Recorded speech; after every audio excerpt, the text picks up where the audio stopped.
آقا کریم علیہ السلام کے جمال جہاں آرا کی تابانیاں اور جلوہ سامانیاں ہمارے ذوق کی تسکین، قلب کا قرار، روح کی ٹھنڈک، ایمان کی تازگی، عشق و محبت کی نہضت کا سبب اور ذریعہ ہے۔ آقا کریم علیہ السلام کے فضائل، حضور علیہ الصلاۃ والتسلیم کے خصائل اور آپ کے شمائل بیان کرنا شروع سے ہی اہل ایمان کا طریقہ رہا ہے۔ خصائل حضور کی سیرت کے عنوان کو کہا جاتا ہے، فضائل حضور کی عظمت و رفعت حضور کے معجزات کا عنوان ہے، شمائل حضور کے اعضائے نور کا تذکرہ جاں فضا ہے، حضور کے حسن و جمال کی باتیں ہیں۔ آقا کریم علیہ السلام کے شمائل پر، خصائل پر، فضائل پر علماء نے بہت کام کیا، تصنیفات چھوڑیں، محدثین نے اس عنوان سے باب باندھے۔ قیامت تک آنے والی انسانیت کے لیے حضور کی سیرت، حضور کے کردار کے عنوانات کتب میں نقش ہیں۔ حضور کی فضل و عظمت کے حوالے، حضور کے معجزات کا بیان، حضور کی رفعت کی کہانیاں اور آقا کریم کو اللہ کی طرف سے عطا کردہ مراتب جلیلہ کا بیان، یہ بھی محبوب موضوع رہا اہل علم کا، اہل محبت کا۔ لیکن حضور علیہ السلام کے شمائل، حضور کی صورت کا بیان، حضور کے حلیہ نور کی باتیں، یہ بھی ترک نہیں ہوئیں۔ عمومی طور پہ ہم شخصیات کے کردار کے حوالے سے، ان کی عادات کے حوالے سے، ان کے خصائل کے حوالے سے، ان کی تعلیمات کے حوالے سے پڑھتے ہیں۔ ان کے شمائل کے حوالے سے اتنی زیادہ تفصیلات نہیں ہوتی، لیکن کائنات میں ذات رسالت مآب صلی اللہ علیہ وآلہ وسلم وہ ذات ستودہ صفات ہے جن کے شمائل کو اس تفصیل سے بیان کیا گیا کہ یہ بھی صحابہ نے بیان کیا کہ حضور کے سر انور اور مبارک داڑھی میں سفید بال کتنے تھے۔ آپ کو کسی کا اتنا محفوظ حلیہ نہیں ملے گا۔ حضور علیہ السلام کی زلفوں کے خم کیسے تھے، حضور کی رنگت سے لے کر کے حضور کے اعضائے بدنیہ کے توازن، حسن اور جمال کی کہانیاں آپ کتب احادیث میں، شمائل کی کتابوں میں بکھری ہوئی نظر آئیں گی۔ اور کیوں نہ ہو، جس کے حسن کے قصیدے میرے رب نے بھی بیان کیے ہیں۔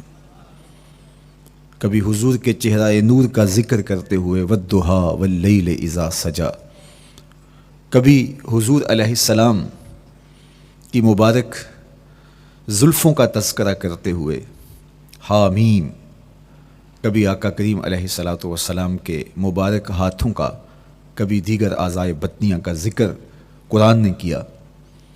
حضور کے سینہ اقدس کی کہانی قرآن نے بیان کی۔ حضور علیہ الصلاۃ والسلام کی مازاغ آنکھوں کا تذکرہ قرآن نے کیا، تو پھر یہ محبوب اور مرغوب موضوع کیوں نہ ہوتا۔ اور آقا کریم کو اللہ نے وہ جمال دیا تھا، وہ حسن عطا کیا تھا، وہ خوبصورتی دی تھی جو حضور کا ہی حصہ ہے۔ ویسے اللہ کا ہر پیغمبر، ہر نبی، ہر رسول خوبصورت ہوا، کوئی نبی ایسا نہیں ہے جو خوبصورت نہ ہوا ہو، یہ اللہ کا انتخاب ہے۔ آپ تو دکان پہ سیل مین بھی رکھیں تو اس کی باقی قابلیت کے ساتھ ساتھ اس کی شخصیت کو آپ دیکھتے ہیں کہ جو خوش شکل ہو، آنے والے کو متاثر کر سکے، باوقار لگے، تو جس کو اس نے نبی بنانا تھا تو اس نے یوں ہی یہ عظمت اور یہ رفعت عطا کر دینی تھی۔ تو اللہ کا ہر نبی حسین، ہر نبی جمیل، لیکن جو جمال، جو خوبصورتی، جو حسن، جو شان و شوکت اللہ نے میرے اور آپ کے آقا و مولا حضور ختمی المرتبت کو عطا کی، وہ حضور کا ہی مقسوم ہے، وہ حضور علیہ السلام کا ہی حصہ ہے۔ سر انور سے لے کر پائے نور تک حضور کا ہر عضو بدن خوبصورتی کا مرقع اور جمال کا معیار ہے۔ خوبصورتی کیا ہوتی ہے؟ حسن محمد کو دیکھ لو، کوئی عیب کوئی نقص حضور کے پاکیزہ وجود میں نہیں رکھا گیا۔ خلقت مبرأ من کل عیب، حضور کے سامنے حضرت حسان بن ثابت نے یہ پڑھا اور آقا کریم نے اس پر خوشی کا اظہار کیا اور اللہ کی بارگاہ میں دعا کی، اللہم ایدہ بروح القدس، جبریل امین سے اللہ اس کی مدد فرما۔ تو انہوں نے یہ بات کہی کہ آپ کو ہر عیب سے مبرہ رکھا گیا ہے، آپ کا پیکر نور، آپ کا وجود مسعود حسن و جمال کا ایسا مرقع بنایا گیا کہ جس میں کوئی نقص نہیں رکھا گیا۔ صوری حسن بھی عطا کیا گیا، مانوی حسن بھی عطا کیا گیا۔ حضور کے اعضاء کا جو ظاہری حسن تھا وہ بھی اپنی مثال آپ تھا، اور جو باطنی جمال اور باطنی حسن اور باطنی کمال عطا کیا گیا تھا وہ بھی اپنی مثال آپ ہے۔ اگر حضور علیہ السلام کے مبارک ہاتھوں کو جمال دیا گیا ہے، لیکن جو توانائی عطا کی گئی، جو طاقت عطا کی گئی، ید اللہ کے جو جلوے ان ہاتھوں میں رکھے گئے، وہ بھی ایک دل آویز کہانی ہے۔ اگر آنکھوں کی پتلیاں خوبصورت ہیں اور آپ کی مبارک آنکھوں کی چمک سے کائنات اس کو دیکھ کر کے مبہوت ہو جاتی ہے، مازاق کے کجلے اس میں رکھے گئے ہیں، لیکن اس کا مانوی حسن بھی دیکھیے کہ حضور بیٹھے مدینے میں ہیں اور جنت کا مشاہدہ کر رہے ہیں۔ وہ توانائی بھی عطا کی گئی کہ جس طرح روشنی میں دیکھا جاتا ہے حضور اسی طرح اندھیرے میں دیکھتے ہیں۔ فرمایا صحابہ صفیں سیدھی رکھا کرو، مت سمجھو کہ میں صرف آگے دیکھتا ہوں، میں آگے بھی دیکھتا ہوں، میں پیچھے بھی دیکھتا ہوں، میں تمہارے رکوع بھی دیکھتا ہوں اور دلوں میں پیدا ہونے والے خشوع بھی دیکھتا ہوں۔ اقبال بولے اے فروغت صبح آثار و دہور، چشم تو بی نندائے ما فی الصدور۔ لوگوں کی نظریں تو سینے کے اوپر دیکھتی ہیں، اے آمنہ کے در یتیم تیری نظر تو سینے کے اندر چھپے راز بھی دیکھتی ہے۔ تو صوری حسن بھی اور مانوی حسن بھی اللہ نے اپنے محبوب کو عطا کیا، اور اللہ جل شانہ نے وہ جمال دیا حضور کو کہ جو دیکھتا وہ دیکھتا ہی رہ جاتا۔ ایسی چمک، ایسی رانائی، ایسی خوبصورتی اور ایسا جمال تھا، دیکھنے والے کہا کرتے ہیں اللہ اللہ، یاد آتا ہے خدا دیکھ کے صورت تیری۔ کتنے لوگ ہیں جنہوں نے صرف حضور کے چہرے کو دیکھا اور لبوں پہ کلمہ جاری ہو گیا۔ معروف نام حضرت عبداللہ بن سلام رضی اللہ تعالیٰ عنہ کا ہے، یہودیوں کے بہت بڑے حبر تھے، بہت بڑے عالم تھے، حضرت یوسف علیہ السلام کی اولاد سے تعلق تھا، اور اس معاشرت میں ایک وقار کی مسند پہ براجماں رہتے، لیکن جو ہی حضور علیہ السلام مکے سے ہجرت فرما کے مدینہ تشریف لائے تو یہ حضور کو دیکھنے آئے۔ با فضل الصدقہ اٹھا کر دیکھیے کہ ایک مناظرہ ترتیب دیا انہوں نے کہ ان سے یہ بات کروں گا، یہ سوال کروں گا، یہ اعتراض اٹھاؤں گا، لیکن جب حضور کی مجلس میں پہنچے اور آقا کریم علیہ السلام کے رخ زیبا کو دیکھا تو سارے سوال بھول گئے۔ رومی بولے اے لقائے تو جواب ہر سوال، حل شود ہر مشکلت بے کی لوکال، تیری ملاقات ہی تو سارے سوالوں کا جواب ہے، تیرا ایک بار دیکھ لینا ہی تو سارے مسئلے حل کر دیتا ہے۔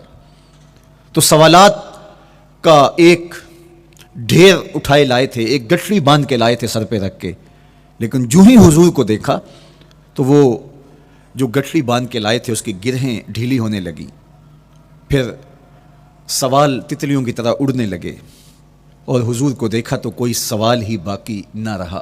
اب آقا کریم نے فرمایا عبداللہ ابن سلام آؤ کدھر آئے ہو؟ یہ تو مناظرہ کرنے آئے تھے، سودا لینے کے لیے بازار گئے ہم، ہاتھ اس کے بکے جس کے خریدار گئے ہم۔ لیکن جب آقا کریم نے پوچھا کہ آؤ کدھر آئے ہو تو انہوں نے کہا حضور میں آپ کا غلام بننے آیا ہوں، تیری تک کے ادامہ میں مرید ہو گئے، حضور کے ہاتھ پہ بیعت اسلام کر لی۔ اب جن لوگوں نے عبداللہ ابن سلام کو تیار کر کے بھیجا تھا وہ امید میں تھے کہ تھوڑی دیر کے بعد ہم سنیں گے کہ انہوں نے سخت سوال کیے اور مسلمانوں کے نبی ان کا جواب نہیں دے پائے، لیکن جب ان کے کانوں تک یہ خبر پہنچی کہ عبداللہ بن سلام نے تو کوئی سوال ہی نہیں کیا بلکہ وہ محبوب کی نگاہوں کا شکار ہو گئے، اور انہوں نے دیکھتے ہی حضور پر تن من سب کچھ نچھاور کر دیا اور لبوں پہ کلمہ جاری ہو گیا. تو وہ صبر نہ کر سکے اور عبداللہ ابن سلام کے پاس پہنچے اور جا کے کہا کہ تو نے یہودیت کی ناک خاک آلود کر دی.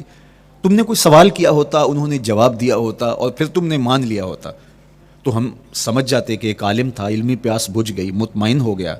لیکن یہ عجیب کہانی ہے، سنا ہے تم نے کوئی سوال بھی نہیں اٹھایا، انہوں نے جواب بھی نہیں دیا، بس تم نے ان کو دیکھا اور دیکھتے ہی تمہارے لبوں پہ کلمہ جاری ہو گیا. تو یہ کیا کہانی ہوئی؟ تو عبداللہ ابن سلام نے جو جواب دیا وہ آب زر کے ساتھ لکھنے کے قابل ہے. انہوں نے کہا کہ یہ بات میری سمجھ میں بھی نہیں آئی. جب میں اس آقا و مولا کی چوکھٹ پہ پہنچا اور میں ان سے سوال کرنے کے لیے لفظوں کو ابھی ترتیب ہی نہیں دیا تھا کہ میری نظر ان کے جمال جہاں آرا پہ پڑ گئی. اب عبداللہ بن سلام کے لفظ سنیے، فرماتے ہیں فلما تبینت وجہہ عرفت ان وجہہ لیس بوجہ کذاب. جب میں نے ان کے جمال جہاں آرا کو دیکھا، چہرہ نور کو دیکھا، رخ زیبا کی زیارت کی، تو میں نے پہچان لیا یہ چہرہ کسی جھوٹے کا ہو ہی نہیں سکتا ہے. دیکھنے والے کہا کرتے ہیں اللہ اللہ، یاد آتا ہے خدا دیکھ کے صورت تیری. اللہ نے صورت ہی ایسی بنائی، جمال ہی ایسا دیا، خوبصورتی ہی ایسی دی کہ جو حضور کو دیکھتے وہ دیکھتے ہی رہ جاتے. تو کتنے لوگ تھے کہ جنہوں نے محض حضور کو دیکھا، پھر اس کے بعد لب کھلے تو کلمہ ہی جاری ہوا. وہ خوبصورتی اور وہ جمال اللہ نے اپنے محبوب کو عطا کیا. آقا کریم علیہ الصلوۃ والسلام کا ایک ایک عضو بدن خوبصورتی کا مرقع تھا، بلکہ خوبصورتی کا معیار تھا. حسن کیا ہوتا ہے، حسن کا معیار کیا ہوتا ہے، جمال کسے کہتے ہیں، خوبصورتی کی تعریف کیا ہے، اعضائے محمد صلی اللہ علیہ وآلہ وسلم کا توازن دیکھ لو تو تمہیں پتہ چلے گا کہ حسن کسے کہتے ہیں. حضور علیہ السلام کو اللہ تعالیٰ جل شانہ نے جو حسن بخشا، جو جمال دیا، جو خوبصورتی دی، وہ حضور کے مبارک قدموں سے اس کا انداز کیجئے کہ جس کے قدم اتنے سونے ہیں اس کا چہرہ کتنا سونا ہوگا. حضرت عبداللہ بن بریدہ رضی اللہ تعالی عنہ حضور کے مبارک قدموں کا ذکر کرتے ہوئے وصف جمال محمد کی کہانی چھیڑتے ہیں اور فرماتے ہیں کانا رسول اللہ صلی اللہ علیہ وآلہ وسلم احسن البشر قدما. کہتے ہیں کہ کائنات میں جتنے سونے قدم میرے حضور کے تھے کسی کے تھے ہی نہیں. جو جمال اللہ نے حضور کے مبارک قدموں کو دیا تھا، اللہ اکبر، وہ کسی اور کا مقسوم نہیں تھا. خوبصورت قدم. اور حضرت انس رضی اللہ تعالیٰ عنہ، حضرت ابو ہریرہ رضی اللہ تعالیٰ عنہ اور حضور کے وصاف ہیں حضرت ہند بن ابی حالہ رضی اللہ تعالیٰ عنہ، یہ حضور کا حلیہ بیان کرتے ہیں. حضرت امام حسن بن علی رضی اللہ تعالیٰ عنہ نے حضرت ہند بن ابی حالہ کو ایک دن کہا کہ مجھے اپنے آقا و مولا کا حلیہ بتاؤ، تو انہوں نے حضور کا حلیہ بیان کیا. یہ حضور کے وصاف ہیں، چونکہ انہوں نے حضور علیہ السلام کو بہت قریب سے دیکھا اور آقا کریم علیہ السلام کی زیارت سے مالا مال ہوئے. ویسے حضرت امام حسن نے بھی تو حضور کو دیکھا تھا اور بھی اصحاب نے حضور کو دیکھا تھا. یہاں یہ بات دلچسپی سے خالی نہیں ہے کہ صحابی ہی تب بنتا ہے جب وہ حضور کو بنظر ایمان دیکھے. لیکن صحابہ ایک دوسرے سے پوچھتے تھے کہ بتاؤ حضور کیسے تھے. میاں تم نے نہیں دیکھا؟ تو وہ کہتے تھے دیکھ کر بھی نہیں دیکھا. صرف چند لوگ ہیں جو حضور کا حلیہ بیان کرتے ہیں. اس کی کیا وجہ؟ تو علماء نے لکھا کہ حضور کے چہرے پہ جلووں کی تابش ایسی تھی اور حضور کا جمال ایسا تھا اور اس کی چمک ایسی تھی کہ کسی میں ہمت ہی نہیں تھی کہ وہ جی بھر کے دیکھ سکے. تو بعد میں ایک دوسرے سے پوچھتے تھے بتاؤ تم نے دیکھا تو حضور کیسے تھے. اگر ان لوگوں کی تعداد میں آپ کو بتاؤں تو 3 درجن سے زیادہ نہیں ہوگی جو حضور علیہ السلام کے وصاف ہیں، حضور کے حلیہ نگار ہیں، جو آقا کریم علیہ الصلوۃ والسلام کی صورت کا نقشہ بیان کرتے ہیں. دیکھا 1,24,000 اصحاب نے ہے، لیکن جو وصف بیان کرتے ہیں، شمائل رسول کو بیان کرتے ہیں، ان کی تعداد 3 درجن سے زیادہ نہیں ہے. اور یہ بھی وہ لوگ ہیں جنہوں نے حضور کو بچپن میں دیکھا، جنہوں نے حضور کو سوئے ہوئے دیکھا، حضور کو بہت قریب سے دیکھا. حضور علیہ الصلوۃ والسلام کے پاس ان کا آنا جانا بہت زیادہ تھا، اس طرح انہوں نے حضور علیہ السلام کو دیکھا. حضرت حسان بن ثابت رضی اللہ تعالی عنہ فرماتے ہیں کہ میں جو حضور کا حلیہ بیان کرتا ہوں تو اس کا سبب یہ ہے کہ میرے پاس حضور کو دیکھنے کا ایک طریقہ آ گیا تھا. فلما نظرت الی انوارہ فودعت کفی علی عینی خوف من ذہاب بصری، کہا کہ جب میں حضور کو دیکھتا تھا تو اپنی آنکھوں پر انگلیاں رکھ کے انگلیوں کی اوٹ سے دیکھتا تھا کہ حضور کے جلووں کی چمک سے میری آنکھوں کی بینائی نہ جاتی رہے۔ یہ کون کہہ رہے ہیں؟ حضرت حسان بن ثابت رضی اللہ تعالیٰ عنہ۔ اور آپ جانتے ہیں حضرت حسان بن ثابت رضی اللہ تعالیٰ عنہ شاعر ہیں، اور شاعر حسن دیکھنے میں بڑا دلیر ہوتا ہے، اور یہ حسن بھی ابھی پوشیدہ ہے، 70,000 بشریت کے پردے ڈالے گئے ہیں۔ اگر یہ حسن بے نقاب ہوتا تو کوئی جلووں کی تاب ہی نہ لا سکتا۔ یہی بہتر ہے کہ وہ پردے میں رو پوش رہے، وہ اگر پردہ اٹھا دے تو کسے ہوش رہے، کس کی ہمت تھی۔ اب چھپا ہوا مستور حسن بھی اگر دیکھتے ہیں تو آنکھوں پہ انگلیاں رکھ کے دیکھتے ہیں، اور بیان کرنے والوں کی تعداد میں نے عرض کی کہ 3 درجنوں سے زائد نہیں ہے۔ تو یہ وہ لوگ ہیں جنہوں نے حضور کو دیکھا۔ اب امام حسن پوچھ رہے ہیں حضرت ہند بن ابی حالہ رضی اللہ تعالی عنہ کو کہ آپ نے حضور کو دیکھا تو مجھے بتائیے میرے نانا کا جمال کیسا تھا۔ تو حضرت ہند بن ابی حالہ نے حضور کا حلیہ بیان کیا۔ تو جب حضور کے قدموں کی کہانی انہوں نے بیان کی تو حضرت ہند بن ابی حالہ نے کہا کان النبی صلی اللہ علیہ وآلہ وسلم شسن القدمین والکفین، حضور علیہ السلام کے مبارک قدم اور حضور کی ہتھیلیاں پر گوشت تھے۔ یہ حضور علیہ السلام کے مبارک قدموں کا جمال بیان کرتے ہیں۔ اللہ اکبر۔ اور حضور علیہ السلام کے قدموں کے بارے میں امام ترمذی جو شمائل میں حدیث لائے ہیں اس میں انہوں نے یہ بھی بیان کیا کان رسول اللہ صلی اللہ علیہ وسلم مسیح القدمین، حضور علیہ السلام کے مبارک قدم ملائم تھے، خوبصورت تھے، کھردرے نہیں تھے، کوئی پھٹن نہیں تھی۔ عمومی طور پہ قدم پھٹ جاتے ہیں اور ایڑیاں بہت سارے لوگوں کی پھٹ جاتی ہیں تو وہ خوبصورتی باقی نہیں رہتی۔ تو وہ کہتے ہیں کہ حضور مسیح القدمین تھے، اور جب آقا کریم علیہ السلام کے مبارک قدموں پہ پانی ڈالا جاتا تو وہ ڈھل کے نیچے چلا جاتا۔ یہ تھا حضور کے قدموں کا حسن اور حضور کے قدموں کا جمال۔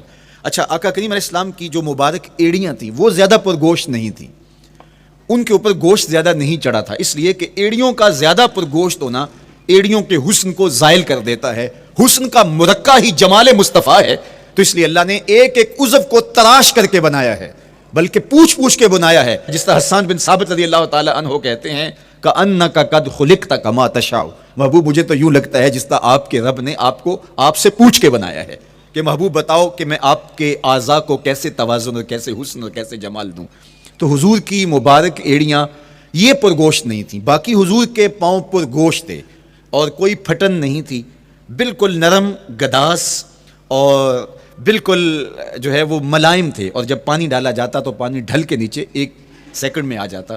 یہ اللہ نے محبوب کو حسن دیا۔ حضرت ہند بن ابی حالہ نے کہا کہ حضور کے مبارک تلوے جو تھے وہ درمیان سے اٹھے ہوئے تھے، ایڑیوں سے لے کر کے انگلیوں تک یہ تلوہ کہلاتا ہے، جو اس کا نچلا حصہ جو زمین سے مس کرتا ہے، اور اس میں جو درمیان والا حصہ ہے یہ اٹھا ہوا ہو اور بالکل پاؤں سیدھا نہ ہو تو یہ پاؤں کا حسن ہے۔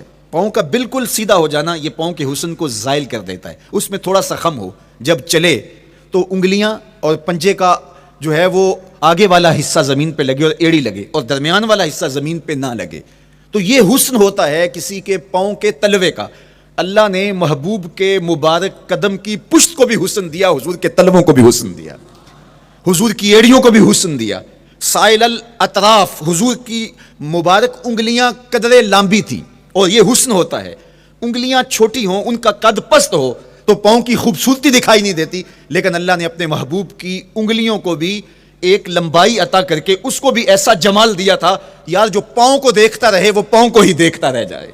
اللہ اکبر۔ اچھا، بعض احادیث میں آتا ہے کہ حضور علیہ السلام کے مبارک تلوے جو ہیں لیس لہا اخمس، یہ لفظ ہیں کہ وہ اخمس نہیں تھے، یعنی وہ درمیان سے اٹھے ہوئے نہیں تھے۔ تو اس کا کیا مطلب ہے؟ یہ حضرت ابو ہریرہ رضی اللہ تعالیٰ عنہ سے جو مروی روایت ہے اس میں یہ ہے لیس لہا اخمس، اور حضرت ہند بن ابی حالہ سے جو حضور کے مبارک تلووں کا حسن بیان کیا گیا ہے تو اس میں یہ بیان کیا گیا ہے کہ حضور علیہ السلام کا مبارک قدموں کا تلووں کا حسن یہ تھا کہ وہ درمیان سے تھوڑے سے اٹھے ہوئے تھے، اور یہ خوبصورت پاؤں کا جمال ہوتا ہے۔ تو ان 2 چیزوں میں علماء نے تطبیق کی ہے۔ اللہ ان علماء کی قبروں پر رحمتیں نازل کرے جو حضور کے حسن پہ، حضور کے جمال پہ گفتگو کرتے رہے، اور ایک ایک عضو پر انہوں نے کئی صفحات لکھے اور کتابیں انہوں نے تحریر کی حضور کے جمال پر۔ اب حضرت ہند بن ابی حالہ رضی اللہ تعالی عنہ، انہوں نے تو حضور کو گھر میں دیکھا تھا، یہ حضرت خدیجہ الکبریٰ رضی اللہ تعالی عنہا کے فرزند تھے ابو حالہ سے، اب انہوں نے تو دیکھا، اب حضور لیٹے ہیں تو انہوں نے حضور کے پاؤں کو دیکھا کہ درمیان میں ہلکا سا خم ہے اور یہ پاؤں کا جمال ہے۔ اب حضرت ابو ہریرہ رضی اللہ تعالی عنہ نے جو حضور کے پاؤں کو دیکھا تو یہ اندرون خانہ کا دیکھنا نہیں تھا، تو انہوں نے کیسے دیکھا؟ تو حضرت ابو ہریرہ سے مروی ایک روایت سے سمجھ آتی ہے کہ انہوں نے جو کہا کہ لیس لہا اخمس، کہ ان کے مبارک تلوے درمیان سے اٹھے ہوئے نہیں تھے بلکہ بالکل برابر تھے، تو اس کا کیا مطلب ہے؟ تو حضرت ابو ہریرہ سے ایک روایت مروی ہے، وہ فرماتے ہیں کہ جب حضور علیہ السلام کسی چٹان کے اوپر چلتے تو حضور علیہ الصلوۃ والسلام کا وہاں قدم پڑتا تو وہ اس چٹان کے اندر حضور کا قدم گھس جاتا، وہ موم کی طرح چٹان نرم ہو جاتی۔ اس طرح زمین پر بھی حضور چلتے تو مبارک پاؤں کا جو نشان قدم ہے وہ پورا دکھائی دیتا۔ تو حضرت ابو ہریرہ رضی اللہ تعالیٰ عنہ اس سے یہ سمجھے کہ حضور کے تلوے جو ہیں وہ برابر ہیں۔ تو علماء نے اس پر گفتگو کی ہے۔ ایک تو حضور جب چلتے تھے تو آقا کریم پورے زور سے قدم زمین پہ رکھتے تھے اور اس وقار سے چلتے تھے کہ جس طرح حضور اونچائی سے نیچے کی طرف اتر رہے ہوں، تو جب پاؤں کو جما کر کے زور سے رکھا جائے تو پھر جو ہے وہ نشان نیچے پڑتا ہے۔ یا اللہ اپنے محبوب کے لیے زمین کو اور پتھروں کو بھی نرم کر دیا تو پھر حضور کے تلووں کا نقش بھی زمین کے اوپر جو ہے وہ حویدہ ہو جاتا۔ سلطان قاتبائی نے ایک ایسا ہی پتھر جس کے بارے میں شنید تھی کہ اس پر حضور کے قدموں کا نقش موجود ہے، تو انہوں نے 20,000 دینار کے اندر وہ خریدا اور انہوں نے یہ کہا کہ جب میں فوت ہو جاؤں تو حضور کے قدموں کے نشان والا پتھر میری قبر کے سرہانے بطور کتبہ لگایا جائے۔ علامہ شہاب الدین خفاجی علیہ رحمہ لکھتے ہیں ہوا موجود الی الآن، وہ اپنے دور میں کہانی بیان کہتے ہیں وہ آج بھی سلطان قاتبائی کی قبر کے سرہانے وہ پتھر نصب ہے جہاں حضور کے قدموں کے نشان موجود ہیں۔ اللہ اکبر۔ تو آقا کریم علیہ الصلوۃ والسلام کے مبارک تلوے، حضور علیہ السلام کی کم گوشت تراشی ہوئی ایڑیاں اور مسیح القدمین، حضور علیہ السلام کے ملائم نرم گداز پاؤں، ان کا حسن اور ان کا جمال، اور آقا کریم علیہ السلام کے قدموں کی انگلیاں جو قدرے لمبی تھی اور ان میں جو درمیان والی انگلی تھی وہ زیادہ لمبی تھی، اس پر حضرت میمونہ بنت کردم رضی اللہ تعالی عنہا اس انگلی کا حسن بیان کرتی ہیں، کہتی ہیں مجھے شوق ہوا کہ میں حضور کو دیکھوں، تو اپنے والد گرامی کے ساتھ حجۃ الوداع کے موقع پر میں بھی سعادت حج پا رہی تھی، تو حضور کو ملنے کے لیے جب ہم پہنچے تو آقا کریم اونٹنی کے اوپر سوار تھے، ناکہ پر جلوہ فراز تھے، تو میرے میں ہمت نہ ہو سکی کہ حضور کے چہرے کو دیکھ سکوں، ایسا جلوہ، ایسا جمال، اللہ اکبر، اور ایسا روب اور ایسی چمک چہرے کی اور تابشیں تھیں کہ میرے اندر ہمت نہ ہو سکی کہ میں حضور کے چہرہ نور کو دیکھ سکوں۔ اب آقا کریم اونٹنی پہ سوار تھے تو میں حضور کے مبارک پاؤں کو دیکھنے لگی، میں بس حضور کے پاؤں کا جمال اور خوبصورتی دیکھنے لگی، اسی میں کھو گئی۔ اب حضرت میمونہ بنت کردم رضی اللہ تعالی عنہا حضور کے مبارک قدموں کی ایک انگلی کا حسن بیان کرتی ہیں۔ اللہ اکبر۔ حضرت میمونہ بنت کردم سے یہی ایک روایت مروی ہے، ساری زندگی ان کے پاس سرمایہ یہی تھا، جب کسی مجلس میں جاتی تو وہ کہتی تمہیں بتاؤں حضور کی مبارک انگلی کا حسن کیا تھا، یہ سرمایہ ساتھ لیے لیے پھرتی کہ میں نے حضور کی انگلی کو دیکھا ہے، میں نے حضور کے قدم اور حضور علیہ السلام کے تلووں کی زیارت کی ہے۔ تو وہ اس حسن کو بیان کرتے ہوئے کہا کرتی تھی فما نسیتو فیما نسیتو طولا اصبع قدمہ السبابہ علی سائر اصابعہ، جو سبابہ انگلی ہے، انگوٹھے کے ساتھ والی انگلی کو سبابہ انگلی کہتے ہیں، اور اس کے ساتھ والی انگلی کا جو قد دراز تھا اور باقی انگلیوں کی نسبت وہ انگلی لمبی تھی، کہا اس کا حسن آج بھی میری نگاہوں میں گھومتا رہتا ہے اور ہر وقت میرے تصور میں رہتا ہے، میرے تصور سے کبھی اس انگلی کا جمال ہی ختم نہیں ہوا، انگلی کا حسن ہی کبھی زائل نہیں ہوا، ہر وقت اس کے تصور میں کھوئی رہتی ہوں۔ یار چہرے کے جمال کو کون بیان کرے گا، یہاں تو انگلی کا حسن بیان نہیں ہو رہا۔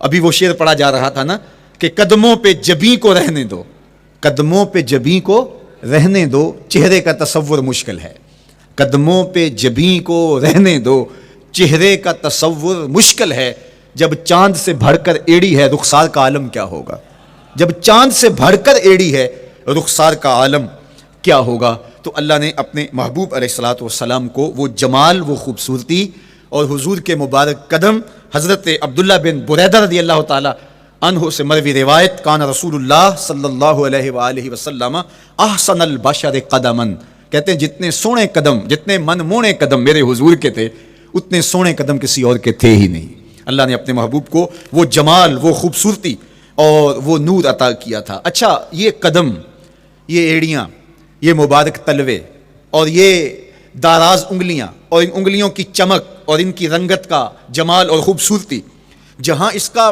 صوری حسن تھا تو مانوی حسن بھی دیکھنے والا تھا. یہ قدم اٹھ جائیں اللہ اکبر تو تقدیر کے فیصلے ہوتے دکھائی دیتے ہیں.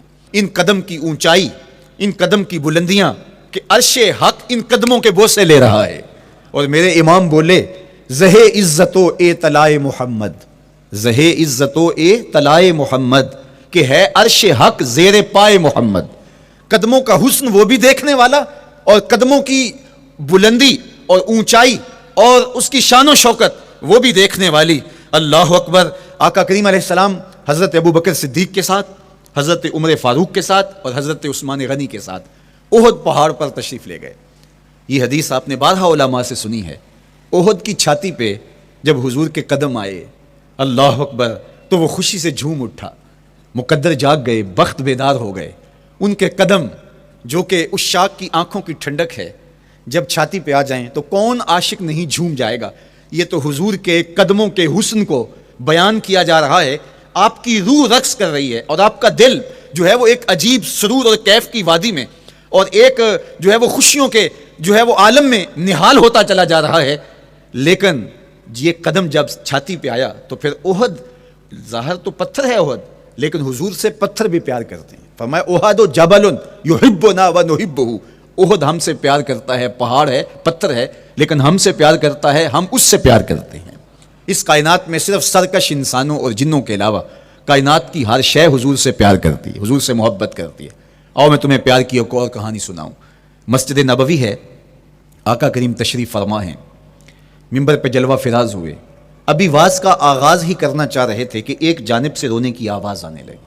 صحابہ کہتے ہیں رونے والا اس درد سے روتا ہے کہ لگتا تھا کلیجہ پھٹ جائے گا. کنا قتل خلوج، جس طرح اونٹنی کا بچہ بچھڑ جائے اور وہ اس کے غم میں، اس کی جدائی میں درد سے روکتی ہے، چیختی ہے، چلاتی ہے، رونے والے کا انداز درد ایسا ہی تھا اور لگتا تھا کہ جس طرح اس کا کلیجہ پھٹ جائے گا. صحابہ دائیں بائیں دیکھتے ہیں لیکن رونے والا دکھائی بھی نہیں دیتا اور ماحول کے اندر اس طرح درد پھیل رہا ہے کہ سینوں میں دل لرز رہے ہیں اور عجیب کیفیت طاری ہو گئی.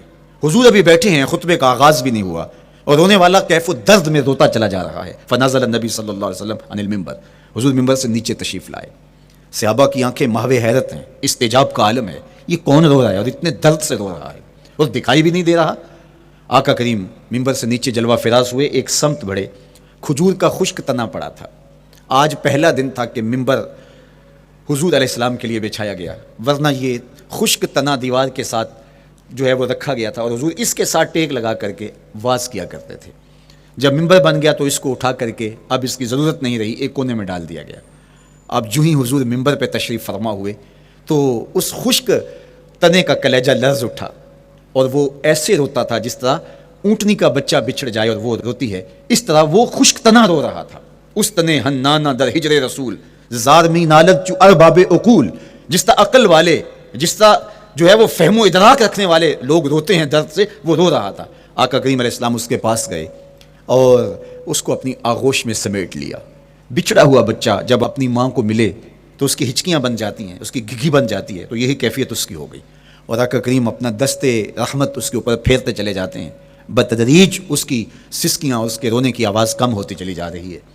آہستہ آہستہ وہ خاموش ہو گیا. حضور پھر دوبارہ تشریف لائے اور منبر پہ خطبہ دینے سے قبل صحابہ کی آنکھوں میں استجاب کا عالم دیکھا، حیرت کی فراوانی دیکھی.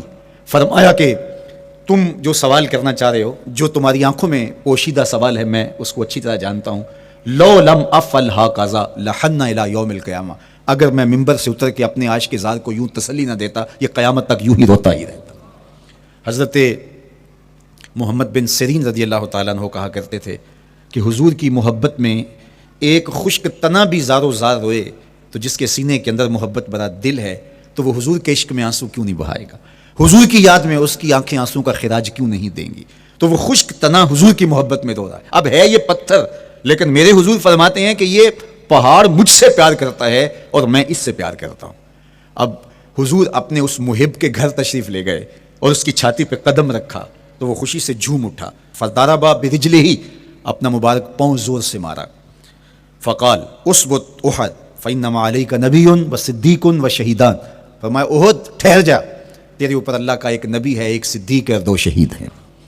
تو حضور کی مبارک ایڑی کے لگنے کی دیر تھی، حضور کے قدم کی ضرب کی دیر تھی کہ اس کا زلزلہ تھم گیا۔ میرے امام بولے ایک ٹھوکر سے احد کا زلزلہ جاتا رہا، ایک ٹھوکر سے احد کا زلزلہ جاتا رہا، رکھتی ہیں کتنا وقار اللہ اکبر ایڑیاں۔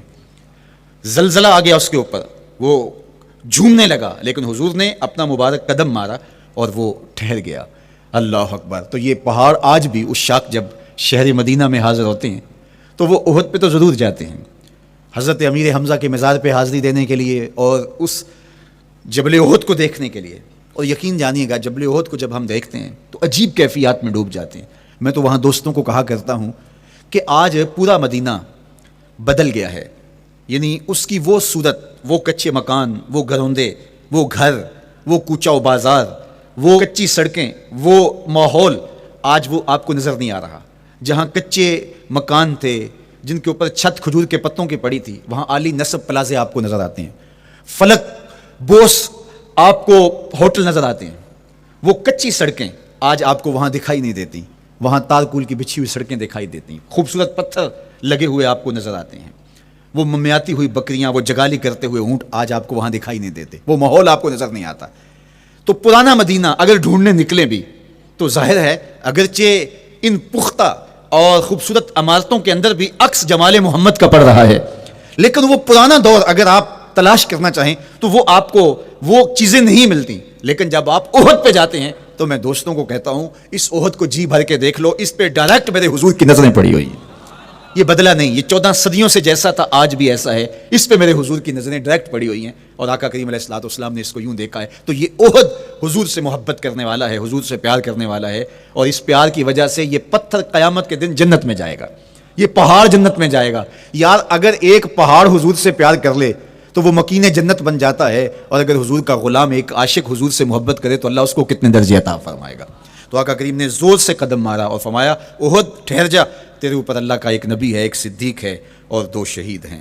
اللہ اکبر۔ تو یہ حضور علیہ الصلوۃ والسلام کے مبارک قدم کی شان ہے، یہ حضور کے ایک مبارک قدم کا جمال ہے اور اس کی خوبصورتی ہے۔ غزوہ ذات الرقاع کے اندر حضرت جابر کا اونٹ چلتے چلتے تھک گیا، سفر لمبا تھا اور اونٹ کمزور تھا، تو چلتے چلتے اس کو تھکن ہو گئی، اب وہ قافلے سے پیچھے رہتا چلا جاتا ہے۔ تو اس نے حضور کی خدمت میں عرض کی، یا رسول اللہ یہ اونٹ تھک گیا ہے اور میں قافلے کے ساتھ چل نہیں پا رہا۔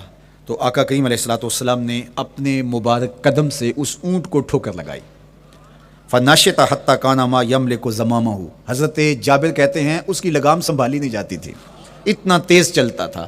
یار جس کے قدموں کی ٹھوکر سے یہ توانائی آ جائے، اس کے ہاتھوں کی توانائی کا عالم کیا ہوگا۔ تو اللہ نے صرف حضور کے مبارک قدموں کو صوری حسن ہی نہیں دیا تھا، مانوی جمال اور توانائی بھی عطا فرمائی تھی۔ حضور علیہ السلام کے چچا جناب ابو طالب کہتے ہیں کہ میں حضور علیہ السلام کے ساتھ تھا، تو راستے میں ذی المجال کی منڈی آئی اور وہاں حالات ایسے تھے کہ پینے کے لیے پانی دستیاب نہیں تھا۔ تو میں نے کہا کہ عطشت ولیس عندی ماء، مجھے تو سخت پیاس لگی ہے اور پانی بھی پاس نہیں ہے۔ فنزل النبی صلی اللہ علیہ وسلم وضرب بقدمہ الارض فخرج الماء فقال اشرب، تو حضور نے اپنے مبارک پاؤں سے زمین پر ٹھوکر لگائی، چشمہ پھوٹ پڑا، اور آقا کریم نے فرمایا چچا پانی پی لیجئے۔ تو وہ پاؤں اگر زمین پہ لگے تو چشمے پھوٹے، اگر احد پہاڑ پہ وہ پاؤں پڑے تو اس کا زلزلہ جاتا رہے، اور اگر وہ کسی جانور کو حضور ٹھوکر لگائیں تو اس کے اندر اس قدر تیزی آ جائے کہ اس کی باغ سنبھالی نہ جائے، اتنا سریع رفتار ہو جائے۔ اب ان قدموں پہ کون قربان نہیں ہوگا؟ یار ان قدموں کو چومنے کے لیے جبریل بھی تو بےتاب دکھائی دیتے ہیں۔ معراج کی شب جب جبریل حاضر خدمت ہوئے، حضور محو استراحت ہیں، تو جبریل عرض گزار ہوئے مالک تیرا محبوب تو سو رہا ہے۔ اللہ اکبر، تبارک اللہ، شان تیری تجھی کو زیبا ہے بے نیازی، کہیں پہ جوش لن ترانی، کہیں تقاضے وصال کے تھے۔ ایک کوہ طور پہ خود چل کے جاتا ہے اور عرض گزار ہوتا ہے رب آرنی انظر الیک، مالک تجھے دیکھنا چاہتا ہوں۔ اللہ اکبر، سراپا چشم بنا ہوا ہے اور کہتا ہے مالک میں تجھے دیکھنا چاہتا ہوں۔ جواب کیا آتا ہے؟ لن ترانی، تم نہیں دیکھ سکتے، میرے جلووں کی تاب نہیں لا سکتے۔ ایک خود چل کے جا رہا ہے اور تقاضۂ رویت کرتا ہے، اور جواب آتا ہے لن ترانی، اور ایک سویا ہوا ہے چادر اوڑھ کے، اور جبریل کہتے ہیں محبوب اٹھیے، رب آپ کو بلا رہا ہے۔ تبارک اللہ، شان تیری تجھی کو زیبا ہے بے نیازی، کہیں پہ جوش لن ترانی، کہیں تقاضے وصال کے تھے۔ تو جبریل حاضر خدمت ہوئے، حضور استراحت میں ہیں، تو آواز آئی یا جبریل قبل قدم ہے، میرے محبوب کے قدموں کو چوم لے۔ اب جبریل حضور علیہ السلام کے قدموں کو بوسے دے رہے ہیں۔ کسی نے جبریل سے تصور کے عالم میں پوچھا، حضور کے قدم چومے، حضور کے تلووں کو بوسے دیے، بتا کیفیت کیا ملی؟ تو بولے نہ جنت کی کلیوں میں دیکھا مزہ جو محمد کی تلیوں میں دیکھا، وہ سرور وہاں جو نصیب ہوا۔ وفد عبد القیس جب مدینہ المنورہ آیا تو ان میں ایک صاحب، میں وہ کہتے ہیں میں دوڑتا ہوا حضور کے پاس آیا، بس بے چینی تھی، اضطراب تھا۔ جب آپ مدینہ المنورہ میں جاتے ہیں تو آپ کو جا کے گاڑی اتارتی ہے اور آپ ہوٹل میں سامان رکھتے ہیں، تو پھر کتنی جلدی ہوتی ہے کہ جلدی سے غسل کریں اور جلدی سے نیا لباس پہنیں اور جا کے ہرے گنبد کو دیکھیں، حضور کی مبارک مسجد کی زیارت کریں، ان کوچہ و بازار میں جائیں جہاں حضور کے مبارک قدم لگے تھے۔ اللہ اکبر۔ تو اب یہ وفد عبد القیس جب آیا تو ان میں ایک صحابی حضرت زرار رضی اللہ تعالیٰ عنہ فرماتے ہیں کہ میں پھر تیزی کے ساتھ گیا اور پھر ہم جا کے حضور کے ہاتھ بھی چومنے لگے، حضور کے قدم بھی چومنے لگے۔ یہ سعادت مند قدم جن کے بوسے صحابہ دیتے ہیں، کبھی جبریل کے بوسہ گاہ بنتے ہیں، کبھی احد پہاڑ کی چھاتی ان قدموں کو چومتی ہے۔ یہی قدم ایک موقع ایسا آتا ہے یاد خدا میں، اللہ کے شکرانے میں، نماز میں، لمبے قیام میں سوج جاتے ہیں، اور میرا مالک کہتا ہے اے چادر اوڑھنے والے، ساری رات جاگا نہ کر، کبھی سو بھی لیا کر۔ اللہ اکبر۔ تو یہ حضور علیہ السلام کے مبارک قدموں کا جمال اور مبارک قدموں کا حسن اور خوبصورتی ہے۔ اللہ نے اپنے محبوب علیہ الصلوۃ والسلام کے مبارک قدموں کو صوری اور معنوی حسن سے نوازا، اور یہ حسن حضور کے مبارک قدموں کا ہے، پھر جس کے قدم اتنے سونے ہیں اس کا چہرہ کتنا حسین ہوگا۔ ایک سوال اٹھ سکتا ہے کہ حضور کے حسن کو بیان کرنے کا مقصود کیا ہے؟ تو صاحب، کسی کے حسن کو بیان کرنے کا مقصود یہی ہوتا ہے کہ اس سے پیار اور محبت کا ربط قائم ہو، اور اگر قائم ہے تو مضبوط ہو۔ ہم حضور علیہ السلام کے حسن کو بیان اسی لیے کرتے ہیں، اور محدثین نے اس پر باقاعدہ کتابیں اسی لیے لکھی اور کتب حدیث میں باقاعدہ شمائل رسول پہ باب اسی لیے باندھے تاکہ لوگوں کے سینے میں حضور کی محبت کی جوت لگے، اور وہ جو شعلہ جوالہ ان کے سینے میں حب رسول کا ہے وہ اور بھڑک اٹھے، اور بندہ جس سے محبت کرتا ہے پھر اس کی اطاعت بھی کرنے لگ جاتا ہے۔ تو جو محبوب اتنا سونا ہے، اتنا جمال آفریں ہے، اور جس کے قدم اتنے سونے ہیں، پھر اس کے نقش قدم کو کیوں نہ تھام لیں، اس کے نقوش پاک و خز راہ کیوں نہ بنا لیں، پھر ان کے اٹھنے والے قدموں پر اپنی زندگی کیوں نچھاور نہ کر دیں۔ اگر سر پہ رکھنے کو مل جائے نقش نال حضور تو کہیں کہ ہاں تاجدار ہم بھی۔